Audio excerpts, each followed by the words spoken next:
Om Jnana Timirandhasya Jnananjana Shalakaya Chakshurun Militam Yena Tasmai Shri Gurave Namaha.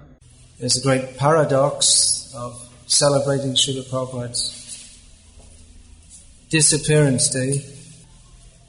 The great paradox of Srila Prabhupada is present with us and also not present with us. As Bhanu Maharaj was pointing out, there is a difference. There's definitely a difference. You can't. There's the philosophy of, well, it's not really a philosophy, but the idea of Ritvikism is that Prabhupada is your guru, but then you tadvidhi pranipatena, well, you can bow down before Prabhupada in deity form. And pariprashna, but it doesn't work. Yeah, you can say you get the answers from the Prabhupada's books, but the point is you have to hear personally from a guru. Otherwise, if you think, well, I'm just connecting with the parampara, I'll sit in front of Prabhupada and deity and whatever comes in my mind, well, it may just be your mental speculation. One person was writing to me and asking what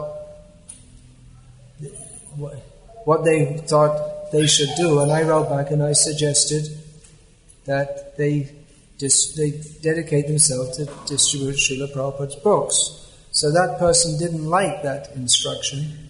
So she wrote back, I was so upset, I sat in front of Prabhupada and asked Prabhupada, what should I do? And he told me to kick him namely myself, kick him in the face. But I don't think Prabhupada would ever instruct. If anyone instructed anyone else to distribute Prabhupada's books, it's not consistent with anything we saw or heard of Prabhupada that he would be upset with that. He might not agree with it. He might say, well, this devotee has to do something else. Although generally he was very enthusiastic for distributing his books. But that's an example of how we have to personally hear. We can hear from Srila Prabhupada. We must hear from Srila Prabhupada by reading his books, hearing his lectures. But he has also disappeared, just like Srila Bhakti Siddhanta Saraswati Thakur has disappeared. Gaur Kishore Das Babaji Maharaj has disappeared. They're present in their legacy. He reasons ill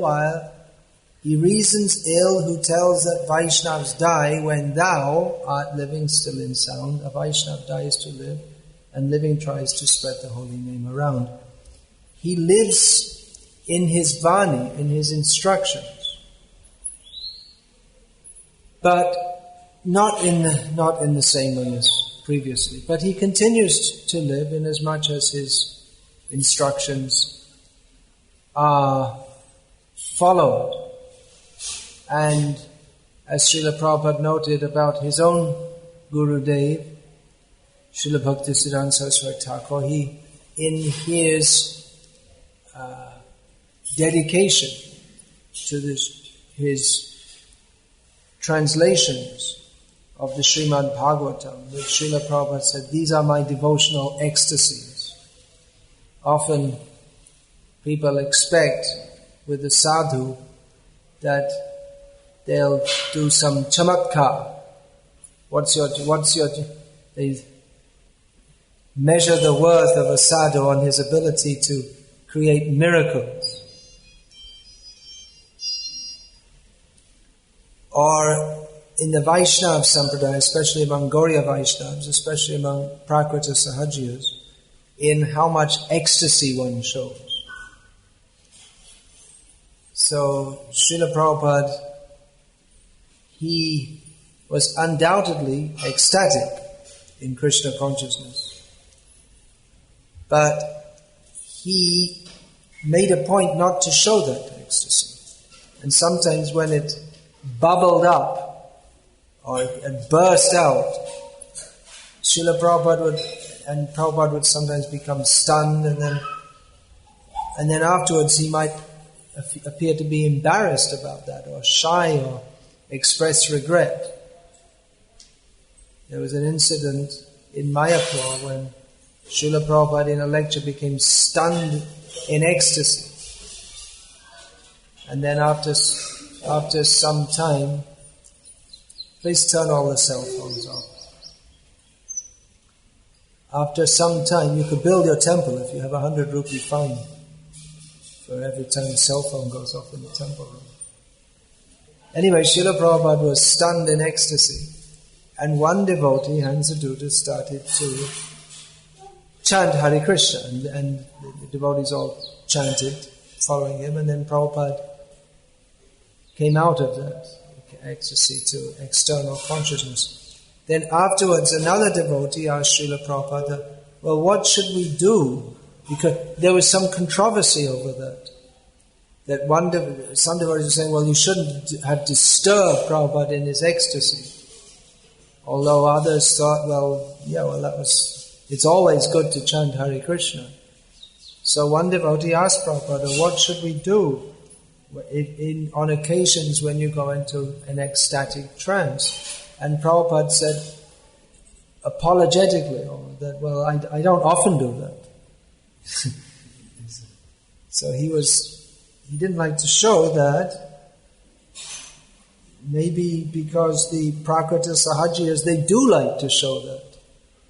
They make a business of, or they specifically like to show how ecstatic they are, and among the Prakrita, but it's not real ecstasy. And among the Prakrita Sahajiyas, they rate someone. They have in their idea who is greater, who is lesser, according to their ability to show tears and swooning, and leads to some unusual phenomena such as speakers on Srimad Bhagavatam, just before they come out to do their show, putting chili powder in their eyes. That produces lots of tears.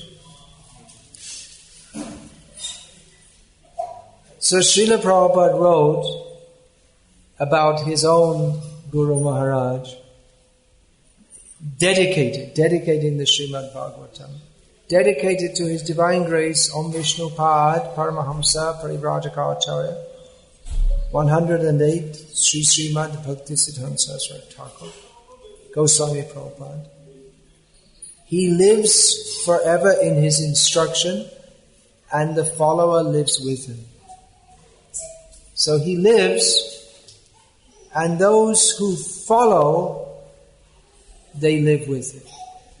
So Prabhupada offered his Srimad Bhagavatam, that was his greatest life's work, that he considered, Srila Prabhupada considered writing his books his greatest service to his spiritual master.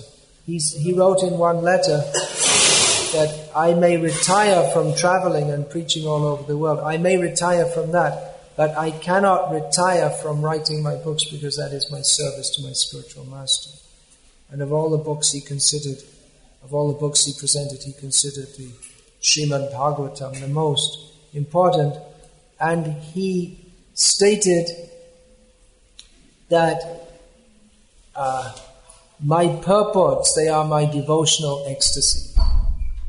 So Srila Prabhupada's ecstasy, we hear of Prabhupada's ecstasy. He's dancing in Rath Yatra, various Rath Yatras. Dancing is, that is an exhibition of ecstasy. The spontaneous dancing of a pure devotee in kirtan, that is an exhibition of his.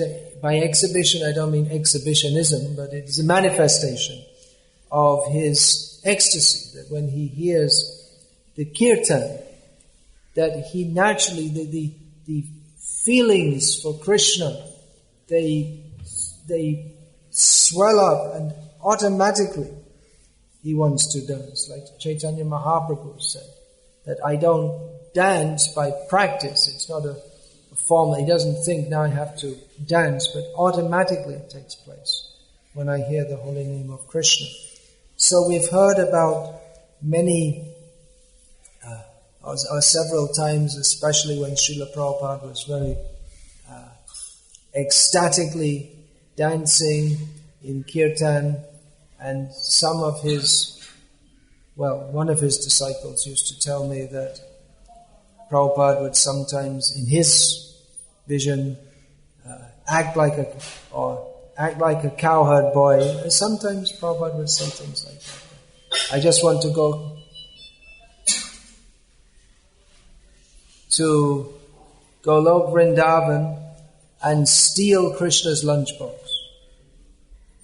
Apparently Prabhupada had said that. So these are manifestations of his ecstasy, but as Bhanu Maharaj was pointing out, Srila Prabhupada is very practical, and you could say his practical ecstasy, although these two terms may seem contradictory. But his ecstasy was manifested not so much in shows of ecstasy, but in his desire to serve the mission of his Guru Maharaj by writing books. And Prabhupada said, these are my devotional ecstasies, because that is, in his books there's glorification of the Supreme Personality of Godhead, which is kirtan.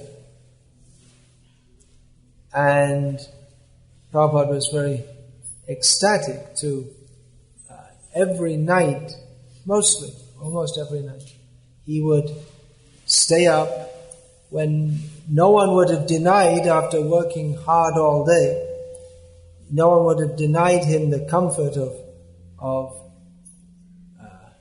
resting during the night. No one told Prabhupada that you have to get up at night, but automatically by himself, being so enthusiastic to glorify Krishna, he arose in the middle of the night and would dictate the glorification of Krishna. And that glorification of Krishna also took the form of a non-glorification or vilification of everything which is not Krishna conscious. There's two sides of glorification, positive and negative. To glorify Krishna, to glorify the process of devotional service, to glorify the devotees, and to vilify the non-devotees, to vilify the attempts and activities, to vilify, to point out what is the usefulness. It's another form of another way of glorifying devotional service is to vilify that which is not devotional service. As Srila Bhaktisiddhanta Saraswati Thakur pointed out, in Kali Yuga the negative process is more important than the positive process. And even in other yugas, he said that Hiranyakashipu glorified Nrsimhadev more than Prahlad Maharaj did. And Ravana glorified Ram more than Hanuman did. So that may take a little thinking to understand. But the point is that Srila Prabhupada was ecstatic devotee in serving Krishna. He was ecstatic. The last time I personally had the darshan of Srila Prabhupada was in Vrindavan in October of 1977, approximately 1 month before Srila Prabhupada departed this world, which is 30 years to the day, taken either by the Gregorian calendar or the Vaishnava calendar. It happens to be the 14th of November 1977, happens to fall on the same day, 14th of November 2077. So it was approximately 1 month before that, and Srila Prabhupada sat up, or rather he was sat up by his disciples. He was too weak to sit up by himself. And he was going to take some prasadam, although he hadn't eaten for months before. And Prabhupada started saying Sharira Vidyajal, and then he started explaining how the senses are a network of paths leading to death. He started preaching to all the devotees about him, about controlling the senses in Krishna consciousness. And I thought that here Srila Prabhupada, he's still talking on these very basic subjects. Although you might think the great devotee of Krishna in Vrindavan. Don't think it was Kartik month, maybe just before. It must have been probably before Kartik began. But Srila Prabhupada found his ecstasy in preaching to the devotees what he understood they needed to hear. There was nothing. So it's not necessarily that someone who talks about Gopi Leelas is experiencing them or is able to help us experiencing them. And it's not necessarily that someone, Srila Prabhupada was very cautious in discussing these topics. It doesn't necessarily mean that he wasn't experiencing this or that he's not competent to help us experience it. But because he's actually experiencing it, therefore he knows how to help us experience that. He knows what is required. So that may appear to be a paradox also. Srila Prabhupada was undoubtedly the topmost devotee, but he was very cautious in revealing the topmost subjects. That is another demonstration of his being on the topmost level, that he was able to come to persons on the lowest level and give them experience or a window into the highest level of Krishna consciousness and practically guide them and train them to come up to that. We're supposed to be having... Are you waiting for me? Okay, so we should have the arati then. So, Ebe Josh Gushal Tribhuvan. Srila Prabhupada's glory should be spread all over the universe. We turn about Prabhupada's books.